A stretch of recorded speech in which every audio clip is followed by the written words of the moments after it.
अस्सलाम वालेकुम guys, welcome back to my YouTube channel. Hopefully आप सब खैरियत से होंगे। मैं भी बिल्कुल हूँ ठीक ठाक।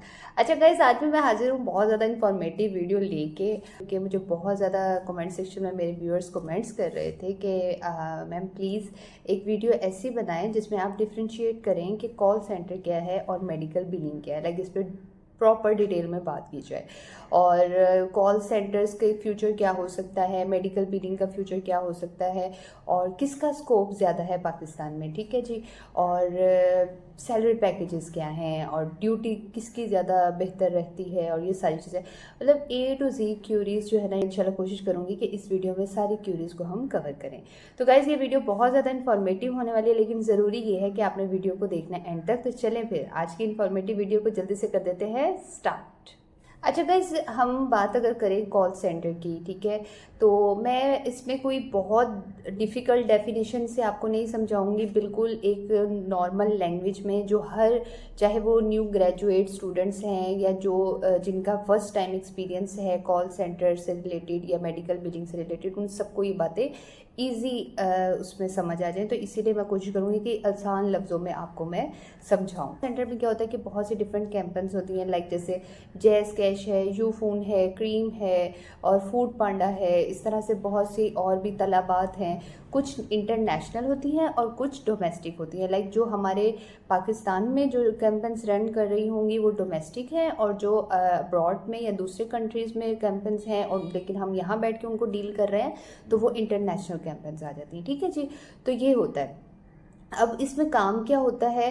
काम बेसिकली ये होता है कि जब आपकी हायरिंग हो जाती है, अब पहले हम बात करते हैं जैज़ कैश की, डोमेस्टिक कैंपेन्स की बात करते हैं। तो जैज़ कैश है, जैज़ कैश एक क्या है, उसमें हम इजीली पैसे ट्रांसफ़र करते हैं, ठीक है। मोबाइल के ज़रिए ये होता है कि आप इसमें पैसों का ट्रांसफ़र करते हैं, लाइक मिनी बैंक आप कह सकते हैं इसको, ठीक है जी। अब वो जैज़ कैश की जो सर्विस जिन्होंने अवेल की होती है, बाज़-औक़ात क्या होता है कि उनको कुछ इश्यूज़ भी आ सकते हैं, लाइक उनकी ट्रांजेक्शन रुक गई हैं या उनकी कोई पैसे कुछ होल्ड में रह गए हैं, या उनकी अभी ट्रांजेक्शन कोई उन्होंने बिल पे करवाया है लेकिन क्लेम आता है कि बिल पे नहीं हुआ, या उनको कुछ भी उनका पिन कोड है वो भूल गए हैं, या इस तरह की बहुत सारी क्यूरीज होती हैं। बहुत सारे जो है लोगों के इश्यूज हो सकते हैं। तो बाज़-औक़ात क्या होता है, वो फेस करने पड़ जाते हैं जो कस्टमर यूज़ कर रहा होता है। जैसे जैज़ कैश को कोई यूज़ कर रहा है तो उसको वो मसले मसाइल पेश आ सकते हैं। हर इस तरह की सर्विसेज जो होती हैं उनका एक हेल्पलाइन नंबर होता है। चाहे ब्रांड्स हैं जैसे कि गुल अहमद है या लाइमलाइट है, ये सबके हेल्पलाइन नंबर्स होते हैं, ताकि अगर कोई ऑर्डर नहीं उनको पहुंचा या अभी तक रिसीव नहीं हुआ या कोई डिफ़ॉल्ट है जो पार्सल आया है, कुछ भी हो सकता है, तो उसको वो कंप्लेन कैसे करें। अब वो कंप्लेन करने के लिए हेल्पलाइन नंबर होता है। हेल्पलाइन नंबर पे जब कॉल की जाती है तो वहाँ पे जब भी आप कॉल करते हैं तो ऑब्वियसली आपको पता है कि कोई ना कोई ह्यूमन ही बात करता है, ठीक है, कोई इंसान ही बैठा होता है। अब वो बैठ के आपकी बात को सुनेगा, इसलिए मसाइल दरपेश आया है, ये मसला पेश आया है, तो उसको वो फिर कहेगा कि हम इसको इंशाल्लाह कोशिश करेंगे कि जल्द अज जल्द हल कर दिया जाए। अब वो सारी जो मसले मसाइल को हल करना और उनकी कंप्लेंट्स बनाना या उनकी कॉल्स को और फर्दर आगे फॉरवर्ड करना सुपरवाइजर्स के पास, मतलब जो भी मसले मसाइल हैं उस, तो जो इस सर्विसेज से रिलेटेड एम्प्लॉइज़ होते हैं वो इसको डील करते हैं, ठीक है जी। तो ये होता है इसमें कस्टमर सर्विसेज में। अब कस्टमर सर्विसेज में डिफरेंट टाइप भी हो सकती हैं, जैसे कि चैट सपोर्ट भी होता है, ठीक है। अब जैसे आपने देखा होगा कि अगर आप कोई किसी ब्रांड या कुछ किसी ब्रांड पे आप जाते हैं तो साइड पे हेल्पलाइन पे लिखा होता है कि चैट अस, हमसे आप रब्ता कर सकते हैं, कोई कंप्लेंट्स है तो वो भी बता सकते हैं। तो जैसे कॉल सेंटर में दो तरह की टाइप्स होती हैं, जैसे कि इनबाउंड और आउटबाउंड। अब इनबाउंड में क्या होता है, ऐसे होता है कि कस्टमर्स खुद कॉल्स करते हैं, ठीक है।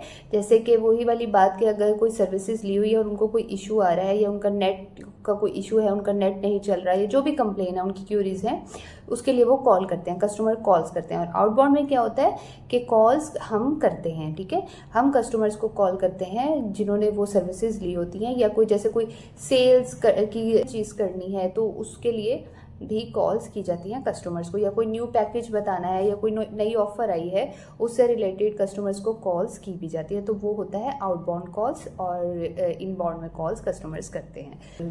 तो ये सारे जो हैं कॉल सेंटर के अंदर काम होते हैं। बहुत ज़्यादा कोई हेक्टिक या बहुत ज़्यादा कोई रॉकेट साइंस नहीं होती। अब इसमें क्या होता है कि बहुत सारे पोर्टल ज़रूर होते हैं, लाइक टेक्निकल थोड़ी चीज़ें होती हैं, यानी कंप्यूटर पे सारा काम होता है और आपने उसी तरह से डील करना होता है, और पोर्टल्स होते हैं डिफरेंट। इस तरह से जब आप कॉल सेंटर के लिए जॉब के लिए जाएंगे तो पहले वो आपको सारी ट्रेनिंग देते हैं कि कैसे आपने कंप्यूटर का जो सिस्टम है उसको चलाना है, या आपको कॉल्स कैसे आएंगी, आपने कैसे रिसीव करना है, और दूसरा ये कॉल्स अगर करनी है तो वो कैसे करनी है, कंप्लेंट्स हैं तो वो आपने कंप्लेंट्स कैसे बनानी है, और मतलब A to Z आपको ड्यूरिंग ट्रेनिंग वो बताते हैं।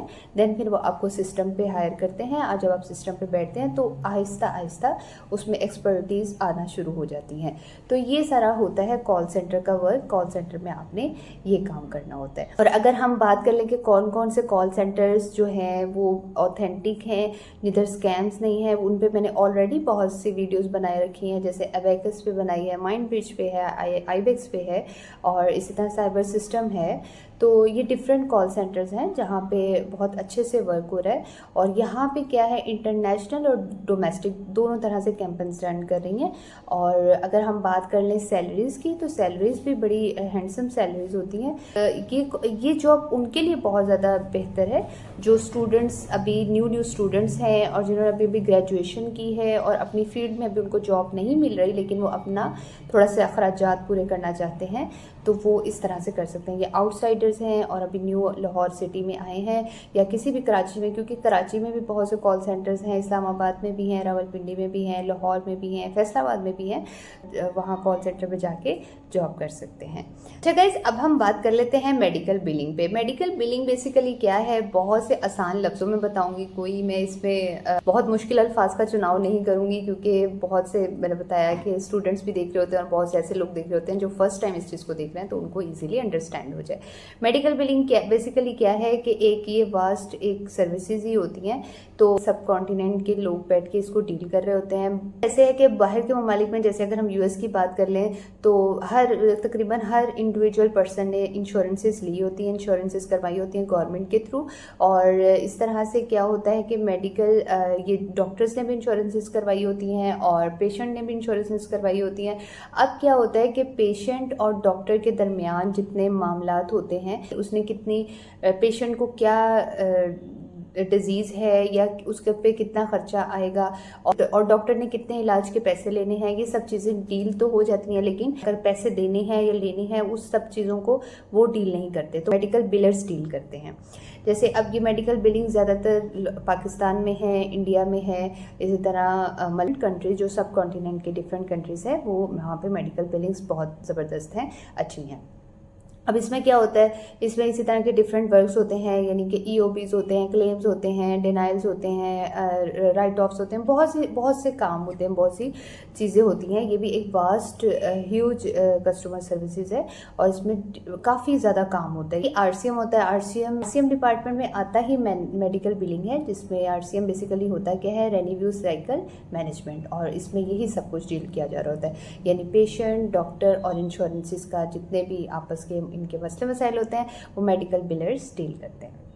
और पाकिस्तान में बहुत से इन कंपनीज अब बन चुकी है, मतलब सिर्फ लाहौर की अगर बात करें तो 60+ बल्कि I think 80+ medical billing companies run कर रही हैं। तो मैंने लेकिन कुछ वीडियोस मेडिकल बिलिंग कंपनी में बनाई हुई हैं, मैंने उन पे ही वीडियोस बनाई हैं जिनका मुझे पता है या जो मेरा पर्सनल एक्सपीरियंस रहा है। फ्यूचर में भी अगर मुझे और मेडिकल बिलिंग कंपनीज का पता चलता रहेगा तो मैं आपके साथ ज़रूर शेयर करती रहूँगी। वर्क की बात कर लें तो इसमें भी यही होता है कि आपको सिस्टम पर बैठ के ही काम करना होता है। डिफरेंट पोर्टल्स होते हैं और उसमें सारा डेमोग्राफी भी होती है, पेशेंट की भी डेमोग्राफी होती है, और इसी तरह जो क्लाइंट है यानी डॉक्टर्स हैं उनका भी सारा डाटा अवेलेबल होता है, इंश्योरेंसेस का सारा डाटा होता है, और उनके बिल से रिलेटेड सारा सिस्टम एक उस पर कंप्यूटर में ये सारा सेटअप होता है। और इसमें भी ये होता है कि जब आपने सिस्टम पे आने से पहले आपको ट्रेनिंग दी जाती है, ड्यूरिंग ट्रेनिंग आपको सारा सिखाया जाता है कि कौन से पोर्टल हैं, क्या काम होगा, कैसे सारी चीज़ों को डील करना है। बात कर लीजिए कि कॉल सेंटर ज़्यादा बेहतर है या मेडिकल बिलिंग की फील्ड ज़्यादा बेहतर है। दोनों कस्टमर सर्विसेज ही, ठीक है, दोनों में हम कस्टमर्स को सर्विसेज ही दे रहे होते हैं। तो लेकिन अगर हम बात करें कि पाकिस्तान में ज़्यादा बेहतर कौन सा रहेगा, तो कॉल सेंटर की अगर मैं बात करूँ तो उनके लिए बहुत बेहतर है जो आर्जी तौर पर जॉब करना चाहते हैं लेकिन प्रोफेशनल लाइक उसको अपना कैरियर भी बना सकते हैं। तो एज अ कैरियर भी कस्टमर कॉल सेंटर में भी जाया जा सकता है। लेकिन अगर मैं अपने ओपिनियन की बात करूं तो आर्जी तौर पर अगर आपने टेम्परेरी कोई जॉब करनी है तो कॉल सेंटर बेस्ट है। और अगर मेडिकल बिलिंग को देखें तो मेडिकल बिलिंग में ये है कि आप इसको एज अ कैरियर भी चूज़ कर सकते हैं, क्योंकि इसका फ्यूचर काफ़ी बेहतर है। लाइक इसमें यही होता है कि आपको जैसे जैसे एक्सपीरियंस होता जाता है या आप इसमें एक्सपर्टीज़ आपको आना शुरू हो जाती हैं और आपका यहाँ पे 4 से 5 साल 6 साल का एक्सपीरियंस हो जाता है, तो आप अपना अलग से भी सेटअप कर सकते हैं, अपनी अलग से भी मेडिकल बिलिंग कंपनी बना सकते हैं। प्रोग्रेस की बात करें तो कॉल सेंटर से ज़्यादा प्रोग्रेस मेडिकल बिलिंग में है। और इसमें ये होता बहुत सी कंपनीज मेडिकल बिलिंग की, क्योंकि ये यूएस बाहर के ही कंट्रीज़ को डील कर रही होती हैं, तो अगर हम छुट्टी की भी बात करें तो ये भी फ़ायदा है कि इनमें सैटरडे संडे मेडिकल बिलिंग में ऑफ होता है, जबकि कॉल सेंटर्स में ये होता है कि आपको अगर डोमेस्टिक है तो एक ही छुट्टी मिलती है और वो रोटेशनल होती है। इंटरनेशनल कैंपेन है तो आपको 2 छुट्टियां मिलती हैं, लेकिन वो रोटेशनल होती हैं, यानी आपको डाउट ही होता है कि कब आपकी बारी आएगी या कब आपको छुट्टी मिलेगी। तो ये चीज़ होती है। और इंश्योरेंसेस वगैरह, जैसे अच्छे कस्टमर सर्विसेज कॉल सेंटर्स हैं जैसे आईबैक, वो इंश्योरेंसेस वगैरह भी देते हैं, अदर फैसिलिटीज़ भी होती हैं, लेकिन थोड़ी कम होती हैं as compared to medical billing companies. Medical billing companies अगर अच्छी हैं, जैसे जिन पर मैंने वीडियोज़ बनाई हैं, वो अदर फैसिलिटीज़ भी अपने एम्प्लॉइज़ को देती हैं। अगर हम अब बात कर लें सैलरी पैकेजेस की, तो डिफरेंट सैलरी पैकेजेस होते हैं कॉल सेंटर्स में भी। डिपेंड करता है कि आपको कौन सी कॉल सेंटर कस्टमर सर्विसेज की कंपनी मिली है। जैसे आईबैक्स का डिफरेंट है, माइंड ब्रिज का अलग है, और अबैकस है, साइबर सिस्टम है, इनके डिफरेंट सैलरी पैकेजेस होते हैं। और डोमेस्टिक और इंटरनेशनल की बात कर ली जाए तो इंटरनेशनल में सैलरी पैकेज ज़्यादा हाई होता है एज़ कम्पेयर टू डोमेस्टिक। लेकिन ये होता है कि इंसेंटिव्स अलग से होते हैं, तो जिसकी वजह से ये होता है कि जो एम्प्लॉई है वो अगर मेहनत करता है, अच्छे से काम वहाँ पे करता है या करती है, तो वो बहुत ज़्यादा अच्छा भी अर्न कर सकते हैं। और अगर हम मेडिकल बिलिंग की बात करें तो इनका क्या होता है कि सालाना इंक्रीमेंट्स भी लगते हैं और आपकी परफॉर्मेंस पे इंसेंटिव्स भी दिए जाते हैं, तो लाइक अच्छा पैकेज बन जाता है। वहाँ पे भी मेडिकल बिलिंग का ये होता है कि सालाना प्रोग्रेस ज़्यादा होती है as compared to call centres में सालाना थोड़ा बहुत पैकेज बढ़ता है, लेकिन बहुत ज़्यादा उसमें इंक्रीमेंट्स नहीं लगते। मेडिकल बिलिंग में ये होता है कि सालाना अच्छा इंक्रीमेंट लगता है। कुछ लोग गाइस ये भी कहते हैं, या मुझे हो सकता है कमेंट सेक्शन में कहें कि अगर मेडिकल बिलिंग की अलग से सेटअप बना सकते हैं जिसका एक्सपीरियंस हो जाता है, तो कॉल सेंटर का भी बिल्कुल बना सकते हैं। जी ऐसे है, बना तो सकते हैं, लेकिन वो कॉल सेंटर्स वाले भी अगर उनके अंदर एक्सपर्टीज़ आ जाती हैं और वो बहुत ज़्यादा कस्टमर सर्विसेज की हर चीज़ को समझ जाते हैं, तो ऑब्वियसली वो भी अपना अलग से सेटअप बना सकते हैं। ऐसे अगर मैं दोनों में से अपना ओपिनियन या सजेशन दूँ तो मुझे ये लगता है कि मेडिकल बिलिंग ज़्यादा बेहतर अपॉर्चुनिटी है as compared to call centre. ये नहीं मैं कह रही कि कॉल सेंटर अच्छा वो नहीं बेहतर नहीं है, कॉल सेंटर भी बेहतर है, लेकिन मेडिकल बिलिंग की फील्ड ज़्यादा बेहतर है। बाकी आप देख सकते हैं जो आपको बेहतर लगे।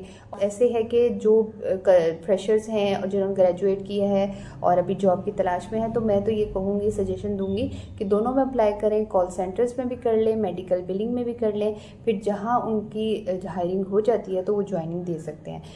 तो गाइज होपफुली ये वीडियो बहुत ज़्यादा आपके लिए इन्फॉर्मेटिव रही होगी। अगर ये वीडियो आपके लिए वाकई इन्फॉर्मेटिव रही है तो इसको जल्दी से कर दीजिएगा लाइक, चैनल को कर दीजिएगा subscribe, hit the bell icon. Guys important है ताकि हर आने वाली इन्फॉर्मेटिव वीडियो को आप सबसे पहले देख सकें। चलिए गाइज, मिलूंगी दोबारा आपको अच्छी और इन्फॉर्मेटिव वीडियो के साथ। तब तक के लिए अल्लाह हाफिज़।